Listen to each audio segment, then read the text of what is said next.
was rushing to get to school when I suddenly realized that the man walking beside me was actually my husband. But my husband didn't recognize me at all. He just looked confused and walked away. So after school, I went straight to his house and barged right in. ただいま。ただいま。違うよ。間違ってるよ。Once I got inside, I had this nostalgic look on my face and told the man directly that I was his wife, Maya's mother. When he heard this, he couldn't help but burst out laughing. He thought I was just kidding around. But without saying another word, I rushed into my daughter's room and touched her face. こんなに大きくなった若い時の私とっくり Then I ran back downstairs and found my memorial photo in the living room. I scolded them, saying that I obviously had so many beautiful photos. They shouldn't have used such an ugly one. 本当に死んじゃったのね。私が死んだのが10年前。つまり10年前に死んでまた生まれ変わった。はい。今日はいきなり思い出したのよ。私、新島孝恵だって。Both mother and daughter thought something was wrong with my brain and were about to call my parents. But when I saw the takeout containers on the dinner table, I started criticizing them again. I told them that we had such nice dishes at home, so they should put the takeout food on proper plates instead of eating straight from the containers. Otherwise, what was the point of buying those dishes? Suddenly, I heard a bell ringing outside. I realized it was getting late, so I had to head back. これから圭介、あんた10年経ったからっていくらなんでも老け込みすぎよ。どこにジジイかと思ったの。Before leaving, I said I'd come back again tomorrow. With that, I left happily, leaving behind a father and daughter who were completely baffled. The next day, I headed straight to their house after school, but this time nobody was home. I skillfully found the spare key from under a flower pot nearby and went inside. I found the secret stash of money I had hidden away, then opened up a photo album and looked happily at pictures of what used to be a happy family. But when I saw a blank page, I realized that in the 10 years since my death, my daughter and husband hadn't been happy at all. So I decided I needed to do something for them. After going back, I called the man and asked him to meet me at our old place. Before he could say anything, I hung up the phone. The man didn't think much of it and got on the bus to head home. He remembered how when we used to date, I was always late. But unexpectedly, halfway there, I really did show up at our old meeting spot with exactly the same expression I used to have. Now the man had no choice but to keep our appointment. I dragged him to the mall and took him to the electronics section, where I bought him the latest model smartphone. 時と、これでめでたく、お友達、ね、どこぞのおっさんの連絡先登録してなんて、口が裂けても言えないし。どこぞのおっさんって？あんたに決まってるでしょ。From then on, I texted him every day to say good morning.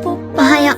今日も一日、しっかり頑張んなさいよ。The man thought it was really weird. After school, I found my daughter Maya and told her I was her mother. I asked about her work and her dating situation.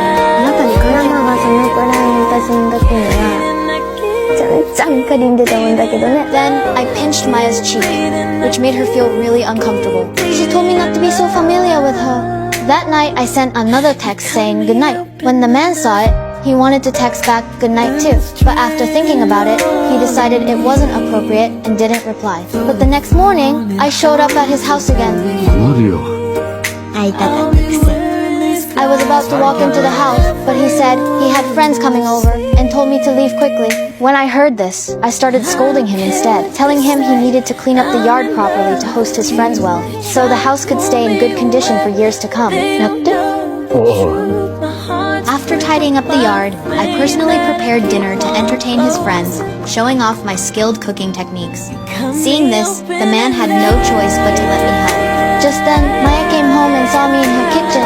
She angrily told me to get out, because that was the place I used to spend time before I died.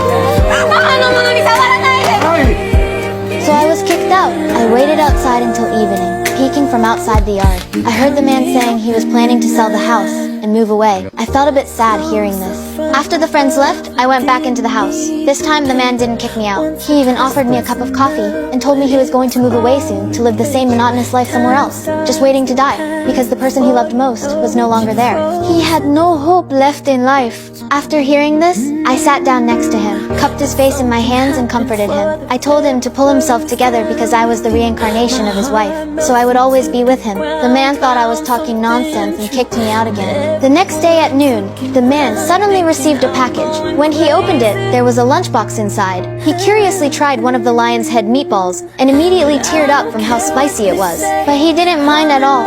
Instead, he kept stuffing the meatballs into his mouth like crazy because he knew clearly that this was exactly how I used to cook. In that moment, he finally believed that I really was his wife's reincarnation. Maya also received a package with a birthday cake inside.